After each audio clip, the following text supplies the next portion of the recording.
Well, in the final report from the Missing Women Commission of Inquiry, Commissioner Wally Opal urged that the province funds centers that provide emergency services to women in the sex trade. He said the money was needed so the centers could stay open 24 hours a day. Now, that was in 2012, but this year, two of those centers have closed. The Wish Drop-In Center says it's temporarily closed since February because of a funding shortfall. Last month, the Pace Society ended its operations after 31 years. Now the people who use their services are reflecting on what this loss means. And Olive Bing is a sex worker who formerly volunteered with Pace and served on its board. Olive is with us, and so is Sarah Moon, who is also a sex worker and a performer as well. Good morning to both of you. Good morning. Thank you both for being with us. Olive, I'll begin with you if I can. Tell me about your relationship with PACE and what it has meant to you and to the community overall. Oh, it's been a substantial advantage to all of us to have the organization. It's served thousands, literally thousands of people over its tenure. It's had a significant impact in my life in connecting me to different parts of the community, providing me safety, providing me harm reduction supplies. It's been instrumental in a lot of legal challenges that we've put forward. It's incredible, and it's a substantial loss. It's an unbelievably substantial loss. And Sarah, how did you come to use the services of PACE? I came to use the services. I was in an unfortunate relationship a while back, and I accessed therapy as well as legal advice, and they were totally instrumental with who I am today. They helped me grow so much as a person, and it is an incalculable loss, and I'm quite devastated to hear of its closing. Good. Could you imagine, making it to where you are right now without the help of PACE? I simply could not. They helped me astronomically. And Olive, you volunteered and worked with PACE and sat on the board of PACE at one point. Is that right? Yes, that's correct. All right. Now, the society, PACE, released a statement about their closure, and they blame operational challenges, funding gaps, and debt. What did you see when you sat on those positions at PACE? I think they did the very best they could with minimal resources and incredibly high demand. I mean, how far back do you go to solve a problem? The problem wasn't specifically with the organization. It's got to do with laws. It's got to do with laws that are geared and written against us. It's got to do with social stigma that makes any kind of funding or resource accumulation basically impossible. The bar for what we have to achieve is, quite frankly, just not possible. It just isn't. Sarah, I mentioned off the top that the Missing Women Commission of Inquiry, and this is 13 years ago, called for the province to support a 24/7 drop-in center, or centers, plural, for women. And with the closures of PACE and Wish, is there now anything that's open 24 hours? Not to my knowledge, no. And nothing that caters specifically to women and femmes in sex work. And so what are people who work in the sex trade to do then? Well, I'm from my own experience, because I am a self-employed person, nothing. We don't have any resources catered to us. So we're kind of at a major loss right now. And Olive, from your point of view?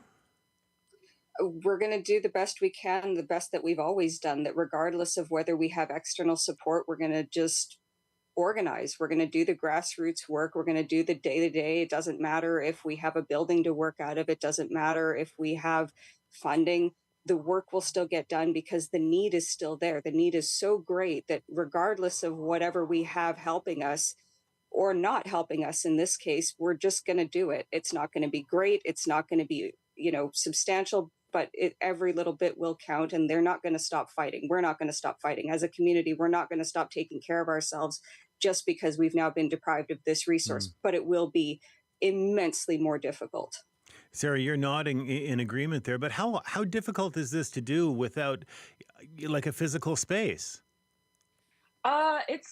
It's quite difficult. I know that sex workers as a community, we take care of each other and look out for one another. Yeah, what I second what Olive was saying. We're gonna do what we got to do to get by. Sex workers as a whole are a pretty what's the word? Pretty like locked in, tight community. Some of us, Yeah. depending on anyway. But yeah, we're gonna do what we got to do.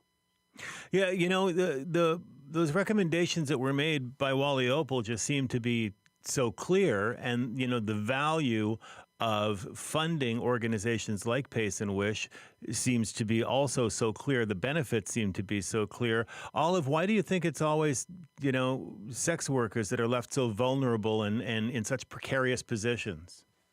Oh, we're deemed an undesirable as far as society is concerned. So any organizations or any groups of people that are deemed undesirable generally get hit with the stick the hardest, right? You can be drug users, unhoused people, sex workers, gender diverse folks, anybody who doesn't kind of fit the mold. As much as they want to help us, they don't really want to get their hands dirty, and it's a lot of they'd rather us just sort of go away. They don't really want to see the problem fixed. They don't want us to suffer, but they don't really want to get involved in what's actually the work that it's going to take to fix the problem. And you do have to fix the problem systemically. It's not just, oh, we're going to throw money at it and we're going to throw a building at it. It's no, we have to fix the laws. We have to fix social attitudes. We have to fix all of the intersections that make simply existing, again, impossible. Hmm.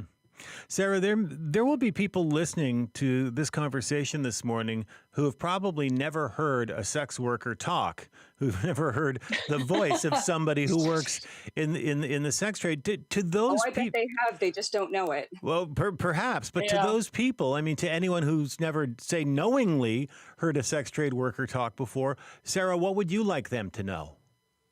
I mean, we are your sisters, brothers, family.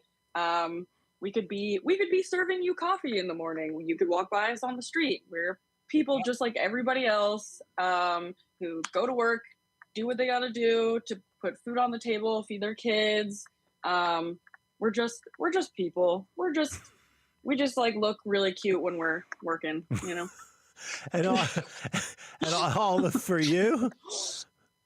Exactly that. We're your parents, we're your family members, we're your coworkers, we're your neighbors. Like we're not other people, and I think that that's part of the issue right there is that there is an othering, Yeah. and why, Mhm. right?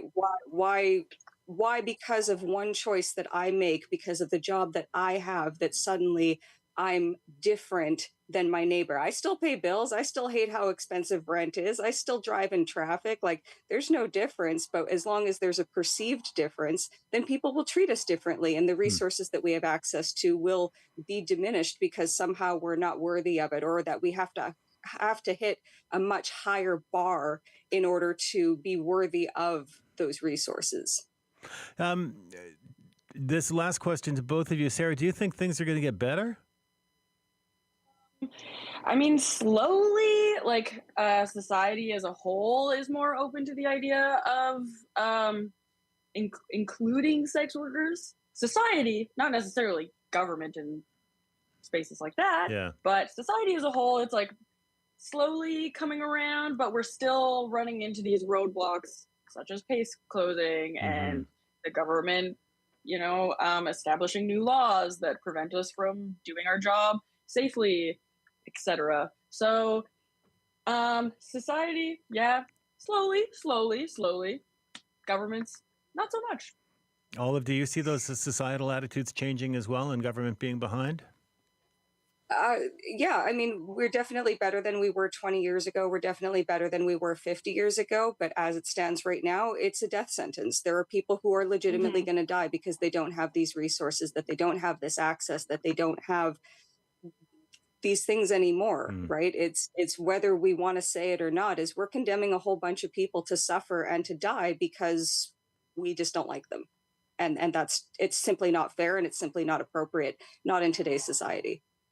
It's really good to hear from both of you this morning. Thank you very much for taking the time with us. We sure appreciate it. Thank you. All So right. much. Take care. Thank you. Olive Bing, a sex worker and former PACE volunteer and board member. Sarah Moon, a sex worker and a performer.